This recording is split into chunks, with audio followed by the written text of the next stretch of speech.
Hi, my name is George. I'm one of Dr. Oshami's assistants. Today you're going to follow me as I make a space maintainer. For the first part, which will be wire bending, these are the tools you're going to need. This wire, which is 0.91 millimeters in diameter. This 3-prong wire cutters. A bird beak. And I like to use this Sharpie to help me measure lengths. The first thing we're going to do is cut this wire to about 2 to 3 inches long.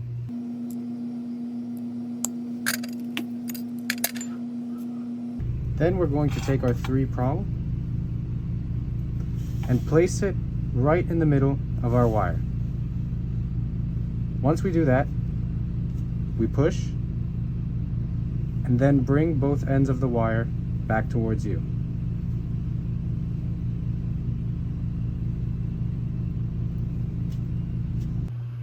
Your wire should look something like this, and now we're going to place it over the tooth with the band on it. From here we can start adjusting the wire to fit over the band. There's a few ways you can do this. One way is by just squeezing this together. Other ways are by bending the wire using the bird beak. Other ways are using the 3-prong to add like more curve to the wire. Like so.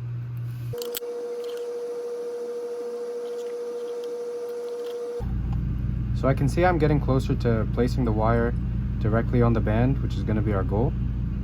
I just want a little bit more tightness, and I also want to be able to curve this wire around that side of the tooth, and likewise on your buccal side. So I noticed that right around here the wire goes off in a different direction from the band, and what I want to do is make sure that the wire is flush with the band. So I'm just gonna use my Sharpie to label where they part from each other, and then what I'm gonna do is bend the wire so that it follows the direction of the band. I can do that using this bird beak right here, grabbing it and then bending it at the place where the indentation was with the Sharpie.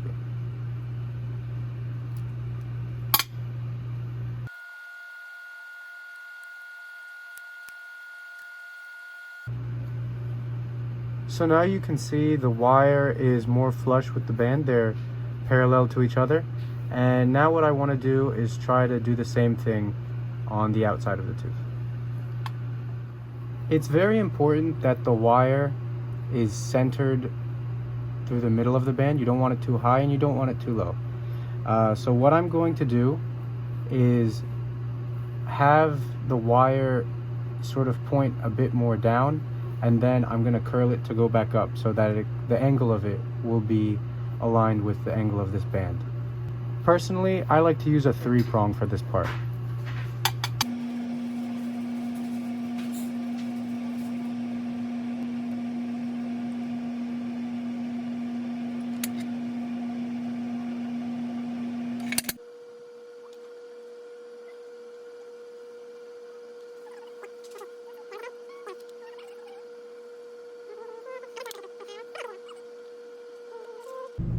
So I'm just about done my wire bending. I could see that the wire is making a lot of contact with the surface of the molar.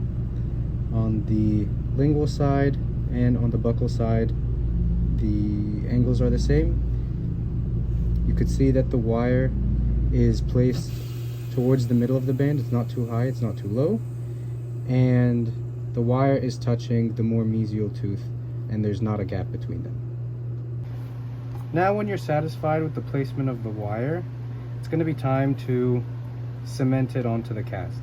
So I have a small piece of stone here, and I'm just going to place it over the wire, and you want to do so in a way that's not going to move the wire from how it's placed on the band.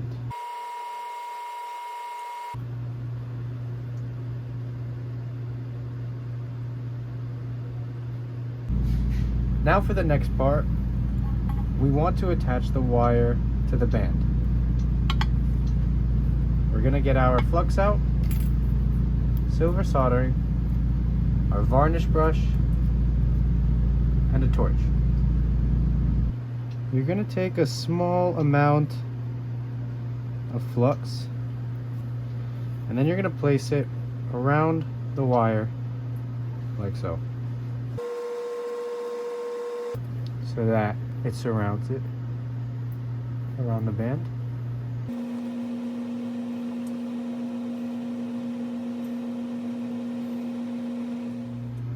Now we're going to place the impression on an elevated surface because we're going to use the torch now, and we want the silver solder to flow downwards. So now you're going to take your solder and you're going to take the torch, and first you want to lightly blow over the flux, and you're going to notice that it goes from white to almost transparent. Try not to have the torch on it for too long because you don't want to burn the wire. At this point, when you've seen that the flux has become clear, now you can hover your soldering material over it.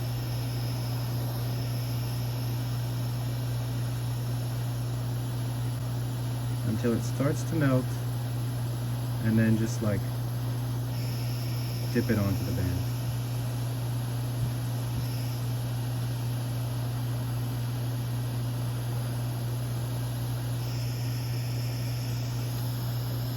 Then you let it flow down the wire. But again, remember not to get the wire to be too hot.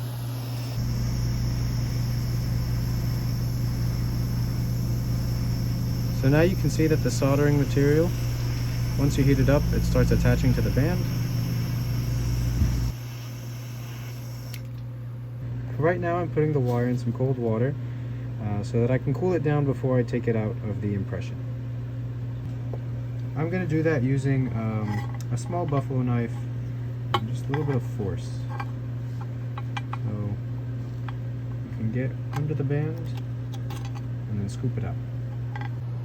Now for this part, you've seen that we've taken the space maintainer out of the impression, and we've gotten the cement out of where the tooth was. It's time to remove the extra soldering material that sits on the outside of the band. Now we do that using a handpiece, this burr. We use this one to take off like the bulky portion of the soldering material, and this one is for more detailed parts of the space maintainer. We're gonna have a bowl of water to cool down the space maintainer, because sometimes as you're shaving off the soldering material, the space maintainer can get very hot. That's why I'm double gloving here, so that my fingers don't get burned.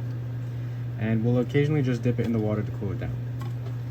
So like I said, we're gonna put this on low speed and then just start shaving bulky parts of the soldering material off the band.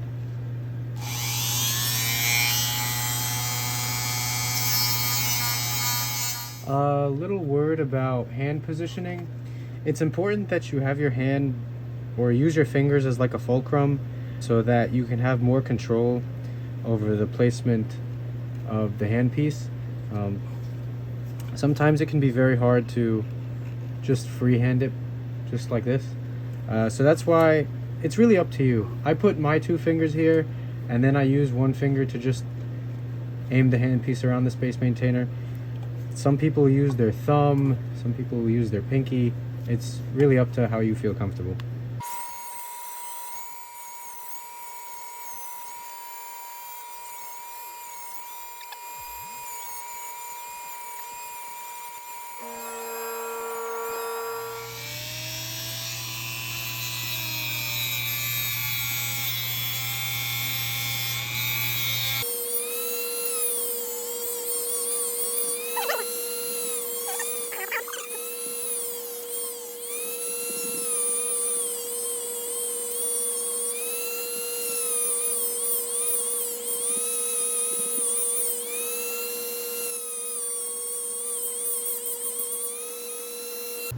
So now that we've used one of the stone burrs to take off the bulk of the soldering, you could see how it looks like now. Use your fingers as the fulcrum. and start moving around.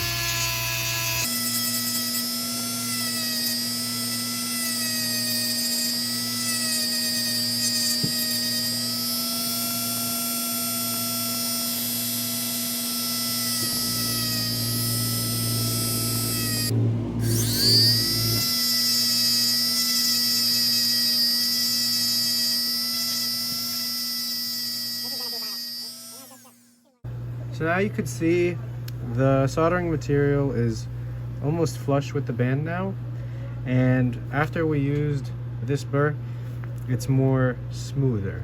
In just a moment, we're gonna take the Space Maintainer to the polisher where it will be shiny at that point. So this is actually called a buffer, not a polisher. My apologies. Now you see our Space Maintainer here.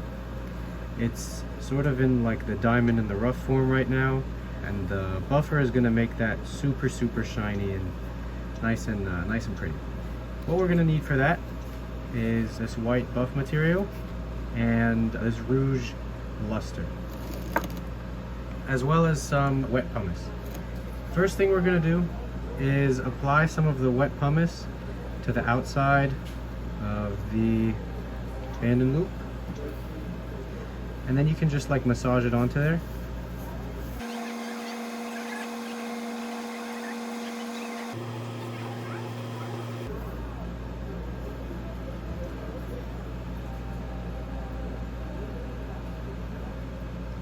Now we want to turn on the buffer and gently apply the Space Maintainer through the wheel.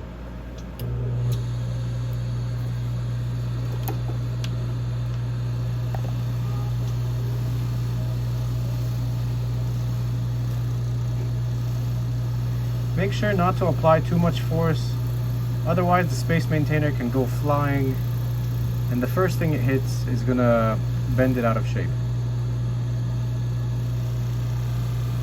Get all the surfaces that the pumice is on, and you can keep repeating those steps until you find it to be a little bit shinier.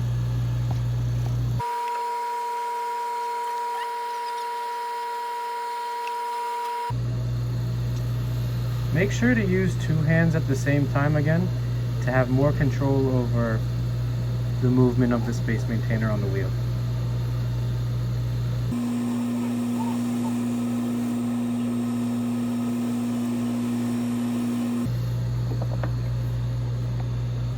So now you can already see that the Space Maintainer is just a little bit smoother and shinier and pretty. And now we're going to move on to the next part with the buff and the luster. Personally, I like to apply this to one half of the wheel and then the luster to another half of the wheel. You can kind of already see that with the shades of white and red on the wheel right now. But you're going to do this just like the Space Maintainer with light force. And you can sort of already visually see the wheel getting a bit whiter. And that's when you know you're ready to go.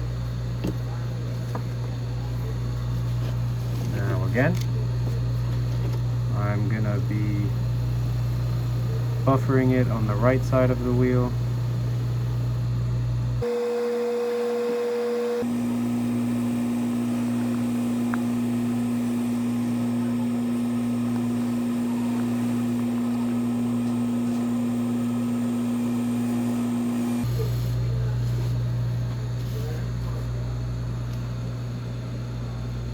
Now you can tell that our Space Maintainer is looking extra shiny. We're going to move to the last part with the luster, and we're going to apply that to the other side of the wheel.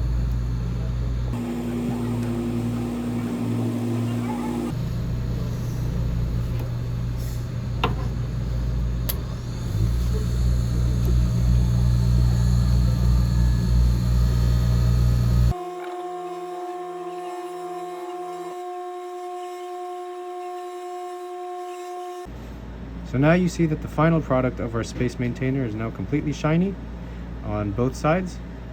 The soldering material is smooth, and the band itself, as well as the wire, is now nice and shiny. And now it's ready to be delivered.